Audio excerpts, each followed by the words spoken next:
जब इतिहास की धारा आज के भविष्य से मिलती है, जब 2000 वर्ष पुराना व्यापार आज स्ट्रैटेजिक पार्टनरशिप बन जाता है और एक प्राचीन सभ्यता अपने सर्वोच्च सम्मान से भारत के प्रधानमंत्री को नवाजती है, तो ये सिर्फ एक समारोह नहीं, ये एक सदियों पुरानी दोस्ती का सम्मान है।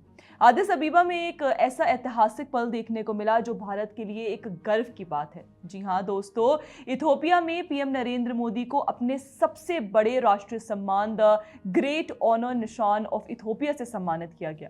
ये सम्मान इथोपिया के प्रधानमंत्री डॉक्टर अबी अहमद ने खुद एक भव्य समारोह में पीएम मोदी को दिया। एक ऐसा सम्मान जो कभी भी किसी विदेशी सरकार के प्रमुख को नहीं मिला था, जो साफ तरीके से ये दर्शाता है कि दोनों देशों के बीच गठित भरोसा और पार्टनरशिप कितनी गहरी हो चुकी है। दोस्तों, आपको बता दूं कि भारत और इथोपिया की दोस्ती अभी कोई हाल ही में बनी नहीं है। ये रिश्ता कई हजारों साल पुराना है।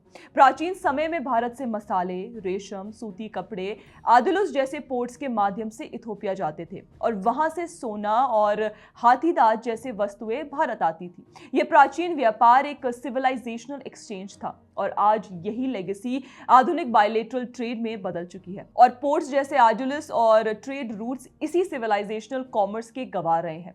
मॉडर्न एरा की बात करें तो दोनों देशों की इकोनॉमिक रिलेशंस मजबूत और डिटेल्ड है, क्योंकि भारत आज इथोपिया का सबसे बड़ा विदेशी इन्वेस्टर और द्विपक्षीय ट्रेड में एक महत्वपूर्ण पार्टनर है। अब वहीं 2023-24 में भारत और इथोपिया के बीच टोटल बायलेटरल ट्रेड लगभग 571 मिलियन यूएस डॉलर्स का था, जिसमें भारत का एक्सपोर्ट लगभग 489 मिलियन यूएस डॉलर्स और इंपोर्ट लगभग 81 मिलियन यूएस डॉलर्स रहा। दोस्तों, वहीं देखें तो भारत इथोपिया का दूसरा सबसे बड़ा व्यापारिक साझेदार है और इथोपिया के ग्लोबल इंपोर्ट्स में भारत का भाग लगभग 7 से 10% तक है। भारत से इथोपिया को एक्सपोर्ट किए जाने वाले मुख्य सामानों में iron and steel products, drugs and pharmaceuticals, machinery and instruments, chemicals, paper products, plastics, transport equipment, textile और मैन्युफैक्चर्ड गुड्स शामिल हैं। इसी के विपरीत बात करें तो इथोपिया से भारत को pulses, precious and semi precious stones, vegetables and seeds, leather, spices, oil seeds और अदर एग्रीकल्चरल टेक्सटाइल्स जैसे रॉ मटेरियल्स और स्पेशलिटी एग्रीकल्चर प्रोडक्ट्स इंपोर्ट होते हैं। This indicates that trade between the two countries is based on complementary economic needs, where India's manufacturing strength and Ethiopia supply of agricultural commodities reinforce each other.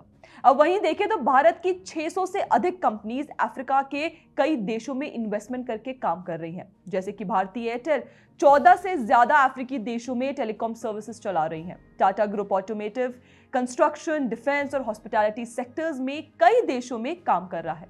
Mahindra and Mahindra के tractors और vehicles Africa के agriculture और transport sector की रीढ़ बन चुके हैं और इसी के साथ वहीं बजाज ऑटो की मोटरसाइकिल्स और टीसीएस इन्फोसिस जैसी आईटी कंपनियां मोबिलिटी और डिजिटल इंफ्रास्ट्रक्चर को मजबूत बना रही हैं। अब देखिए तो व्यापार सिर्फ बड़ी कंपनियों तक सीमित नहीं है। आज भारत के कई छोटे बड़े व्यापारी और ट्रेडर्स भी इथोपिया में कारोबार कर रहे हैं। भारतीय ट्रेडर्स इथोपिया से एग्रीकल्चरल कमोडिटीज, ऑयल सीड्स और स्पेशलिटी प्रोडक्ट्स जैसे कॉफी, पल्सेस को इंपोर्ट करते हैं और स्थानीय मार्केट्स में सेल भी करते हैं, जिससे टू वे बिजनेस अपॉर्चुनिटीज बन रही हैं।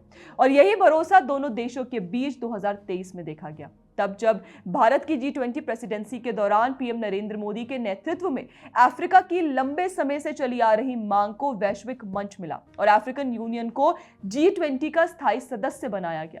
यह फैसला सिर्फ एक डिप्लोमैटिक मूव नहीं था, बल्कि यह साफ संदेश था कि भारत अफ्रीका को सिर्फ पार्टनर नहीं बल्कि ग्लोबल डिसीजन मेकिंग टेबल पर बराबरी का हकदार मानता है। यही सोच, ट्रेड, ट्रस्ट और रिस्पेक्ट आज भारत अफ्रीका रिश्तों को नई ऊंचाई दे रही है। दोस्तों, आपकी इस पर क्या राय है, हमें कमेंट सेक्शन में जरूर बताइएगा। बाकी ऐसे और वीडियोस के लिए आप हमारे चैनल को सब्सक्राइब करना ना भूलें। जय हिंद।